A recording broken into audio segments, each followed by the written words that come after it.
the numbers clearly show that there's going to be a drag on the monthly jobs report.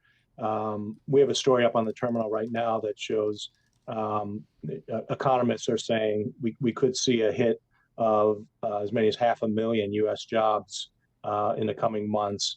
The combination of direct firings of federal workers, but also the indirect impact on federal contractors or workers for entities that do business with the government or get federal funding who will lose their jobs. Okay, that would get people's attention here. So will we see any of that in the private payrolls data we're going to see tomorrow? Will we get any hint of that? We might see some impact in the report on Friday, but probably not until the reports that come out in April for March and April, and that's because the survey period when the counts are conducted was before Valentine's Day weekend when a lot of the firing started. So we're thinking the February report will not capture, the bulk of the firings that happened after that. Also, there's the firings, but then there's the I'm taking my package and going. And if it's the latter, that won't come up in the numbers till after September, right? So it's still going to be super noisy. Correct. I mean, there's about 75,000 federal workers, we're told, who took the offer to essentially resign but continue to be paid through September. So, we won't see cuts until September. And in fact, we could see some of these workers added to the workforce if they take another job, while they're collecting their, sort of their severance. Do we know, Mark, the extent to which Elon Musk and his DOGE team did the magnitude of job cuts they'd like to see? I don't think we've seen a number. They've talked more in terms of federal spending, which would include, cuts of federal workers.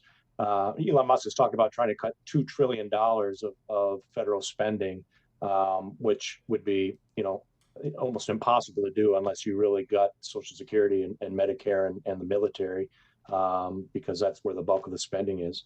But clearly they're going agency by agency and trying to reduce headcount. And in particular, they've already said they want the agencies to get rid of pretty much all of their probationary workers. These are folks who came on the payrolls within the last year. Walk us through what everyone's expecting for tomorrow, sort of where the strength is going to be in the labor market, where the crack's going to be, and where's the TBD going to be? Well, I think everybody's looking to see what the top line number is. If in fact, we're starting to see impacts of not necessarily the firings of the federal workers, but sort of the knock-on effects of, these federal contractors who are losing their jobs, or, folks who benefit or depend on federal spending, because, that has happened and has been going on since before, the survey period for this report. There was a federal hiring freeze in January, for example, and spending that started to be cut, right after Trump took office. So, I think we're trying to parse out just what kind of impact that's had on the top line numbers. About 30 seconds left, Mark. You're a member of the Real Economy team covering the intersection of government, politics, and the economy. DOGE is the intersection of government, politics, and the economy. Is there any pushback, or what's the level of pushback from anybody that you think is important against DOGE? Well, I think you're starting to see pushback from, in some cases, Republican senators and congressmen who are seeing feeling the effect of these cuts in their districts or their states. In fact, one of the aspects of the story I have up on the terminal right now is states trying to recruit fired federal workers to join the state workforce. In particular, if they have a job opening with a specialty, like a scientific specialty, for example, that a fired federal worker could fill.